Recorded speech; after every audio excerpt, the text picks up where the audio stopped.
Narrated Abu Musa radiallahu anha. The Prophet Muhammad sallallahu alaihi wasallam said, "The example of guidance and knowledge with which Allah has sent me is like abundant rain falling on the earth, some of which was fertile soil that absorbed rainwater and brought forth vegetation and grass in abundance.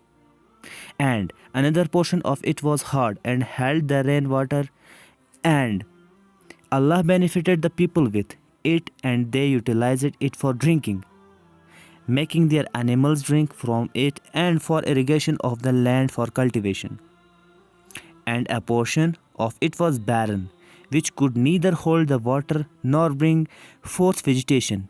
Then that land gave no benefits." The first is the example of the person who comprehends Allah's religion and gets benefit from the knowledge which Allah has revealed through me, the prophets, and learns and then teaches others. The last example is that of a person who does not care for it and does not take Allah's guidance revealed through me. He is like that barren land.